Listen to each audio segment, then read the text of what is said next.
My name's Alistair Windsor. I am a colorectal surgeon or a gastrointestinal surgeon, and that's my main focus, is the surgery side of things, but also very much involved in service development. So bringing newer pathways, team working and that sort of structure to surgery across HCA. Much like a lot of things in medicine now, rather than having individuals looking after individual patients, what we're beginning to develop is sort of care pathways. So right from diagnosis through treatment, through follow-up, and often then discharge from follow-up is very much in a pathway so that it gives best possible care for the patients.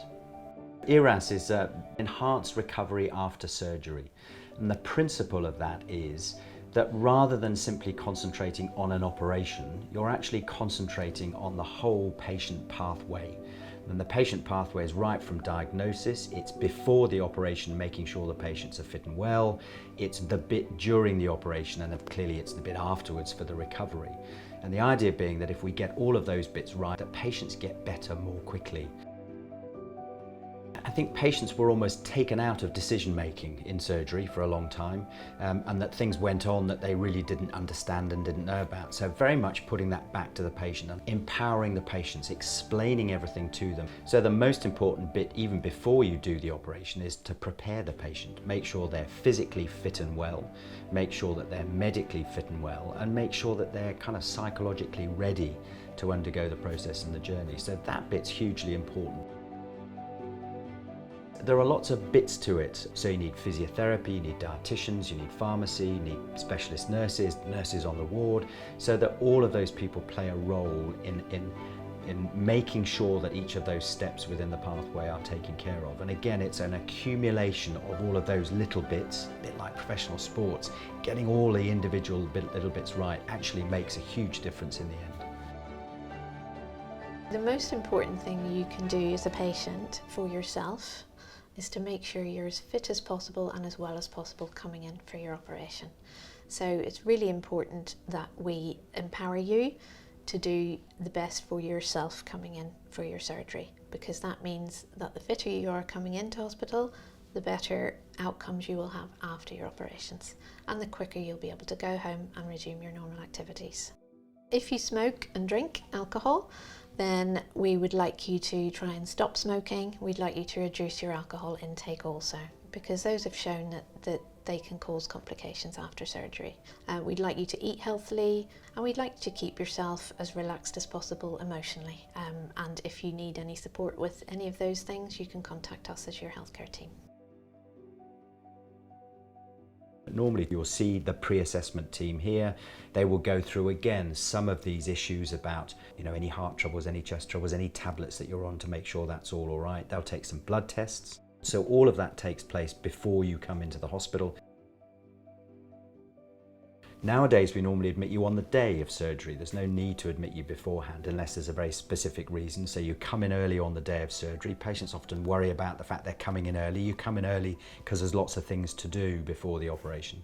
So again, the nursing staff will see you. They will check all of those bloods and bits and pieces, make sure they're all right. Somebody like myself will come and see you. The surgeon will go back through the consent and talk to you again about what to expect. Be a period of nil by mouth, not eating and drinking beforehand up until 2 hours prior to, and again, pre-assessment will explain all of that. So in a way, you're prepared for and ready for, and I've had lots more information, lots of opportunity to ask questions before you actually come to going down for the operation.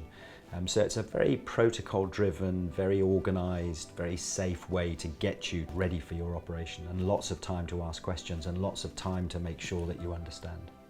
We don't want you to bring in a massive suitcase, but what I would like you to bring in is obviously normal toiletries, some reading matter, things that you will enjoy doing after your operation to start returning to normal.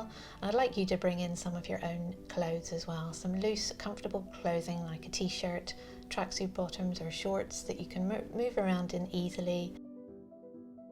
So the actual operation, clearly you'll be asleep during the actual operation, but we would have explained it to you in the details of what we're going to try and do, and that's a hugely important bit of the enhanced recovery. So what's going on when you're asleep is packages of care. And if you like, there's a wound care package or a wound care protocol. So what we don't want to do is get a wound infection. So there's lots of things we do in and around the time of the surgery, like giving you some antibiotics. We make sure that air temperature in the operating theatre is correct, so we needed a particular level, makes a difference.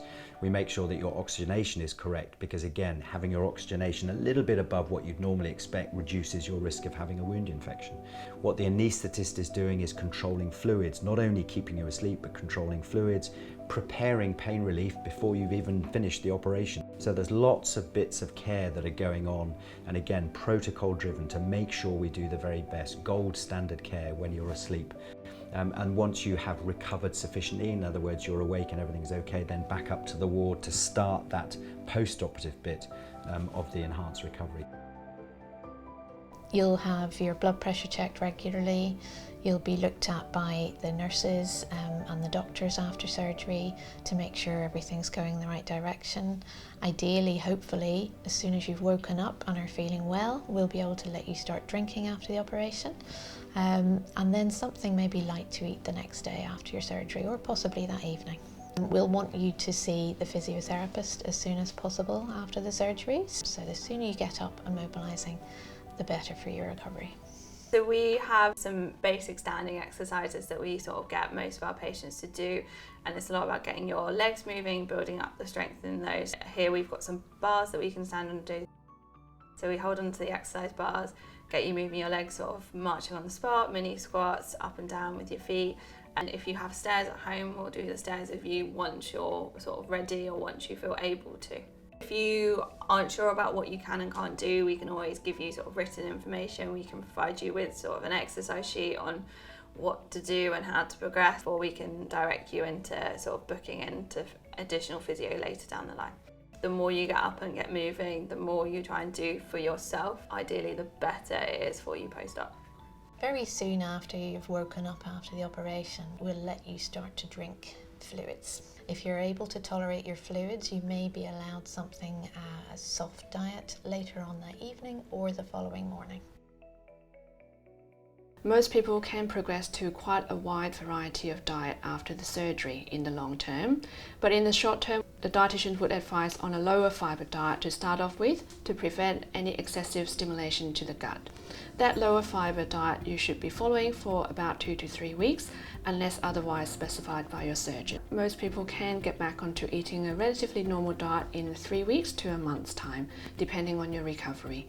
So we are here to give you all the support you need, but the more engaged you are, the quicker you can recover. The CNS will give you advice about what to do after you go home. So we talk you through your do's and don'ts. We talk you through your diet and support you with the best things to eat and best times to eat and the best amounts to eat after surgery. And we look towards making sure you were getting the right medications on discharge also. So we want to make sure you're tolerating pain relief by mouth, and we want to make sure we've got the balance right so that you've got enough pain relief to do your activities without having the side effects that could interfere with those activities. We'll talk to your relatives as well so that we're all on the same page with what to expect after you go home. And we talk to you about when we think you could return to your job. We ask you what job you do so that we know who you are as a person. And we have a 24-hour support system for you in place. So no inquiry is too small. We will want you, if you're worried about anything at all, to call us and we can talk you through it at home. For me, I think the more prepared you can be, the better the surgery and the better the recovery for you. So ask your questions, do your research with your nurses, go through your diet plan, make sure that you're in your best, healthiest state going in.